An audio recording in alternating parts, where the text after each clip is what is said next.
I want you to walk out of here with one thing you're going to do as a result of today. Just one thing. Something that you're going to take on board and you're going to say, I'm going to work with that and I'm going to raise my ability to be a leader. Leaders, whether you're talking about leading your business or being a leader in your industry or whether you're talking about being a leader of your organization, you set the tone. Now, I'm predicting that in the next 15 to 20 years we're going to have a problem because the generation coming through now are saying, I don't want to be a manager. If you don't have a conviction and a belief in what you're doing, then why should the people who follow you?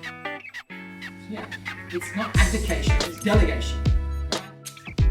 Good leaders find out not where you're weak, they find out where you're strong and then capitalize on it. This, you manage things, lead people. So, that's what's happening in the world. Let's look at leadership through the ages and then let's look at the impact of where businesses are going in the future.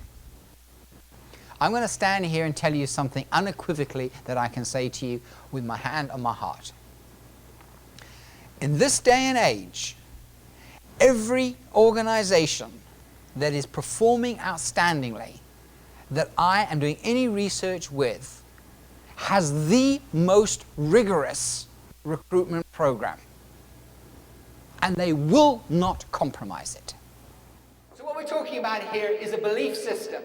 We believe in what we're trying to achieve as an organization, as a shop, as a corporation, whatever it is. Where is the conviction? Think back in yourself of people who have impressed you in life, people who have amazed you, and you will find that those are people that have a conviction. Think of the greatest leaders I've ever met around the world have been phenomenal in terms of their learning capability. They are constantly got an inquisitive mind. How quickly are you prepared to relearn what you think you already know? So it's about systems and policies and structure. It's very much about adherence when we're a manager. Leadership isn't. Leadership is a lot about asking questions. Leadership is, I believe, something that we all have. What we discover is to what level we can take our ability to lead. The greatest leaders I've spoken to, the dozens and hundreds of leaders that I've spoken to, not one of them has said that delegating and empowering was easy. It's when you're running back there to be functional because there's an issue and then you stay there because it's nice and warm and comfortable. I'm going to ask you a question.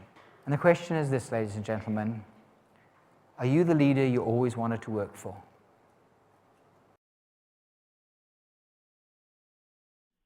And so this is one of my definitions of leadership. Leadership is the art of working your way out of your job. So, what I want to do is explain the difference between management and leadership and then give you a little exercise to do for yourself, which I think you will find interesting and useful probably.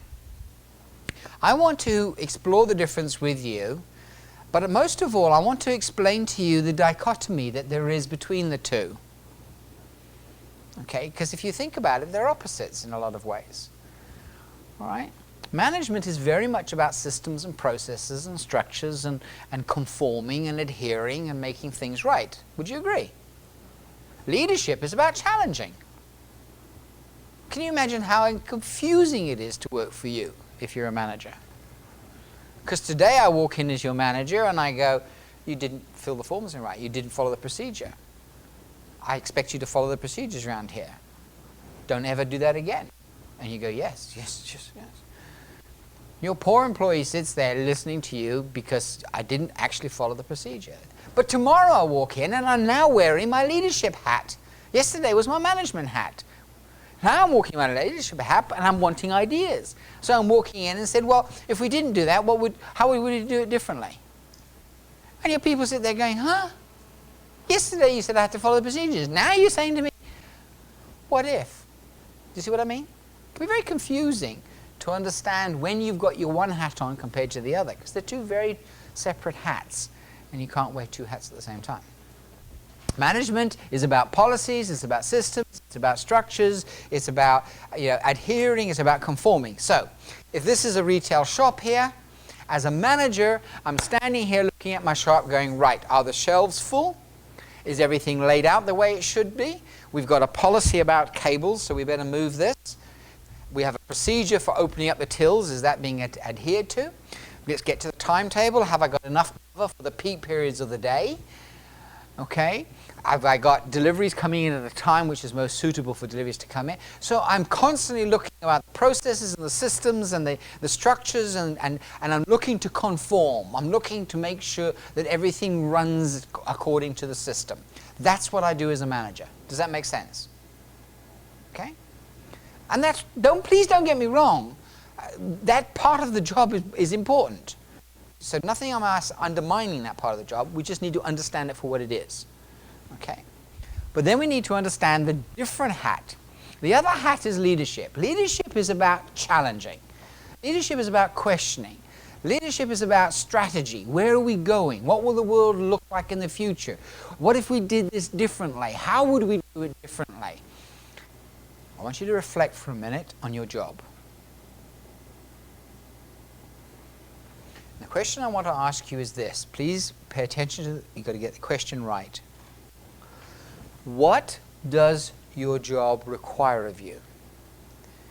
Not how are you spending your time. The question is, what does your business require of you? And in percentage terms, spread out how much time you should be spending either being functional or in the management column or in the leadership column. And put a percentage figure in there. This is how should you be spending your time. Let me give you an example of what I mean. I did some work with some doctors. Why did doctors become doctors? Because they like to treat people. So the doctors tell me that they spend 85% of their time in front of a patient.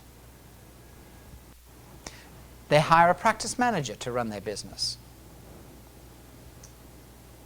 What's leadership to a doctor? Leadership is, what do I need to learn? Avian flu's heading our way. Ooh, what does that mean? How will I recognize it? How would I treat it? Is our community susceptible to it? Where's our practice going? Is our community growing? Will we need more doctors in the practice? So that's what a doctor is doing in terms of leadership. So, here's the rest of your question. Now draw a line and be honest with yourself. How are you spending your time at the moment?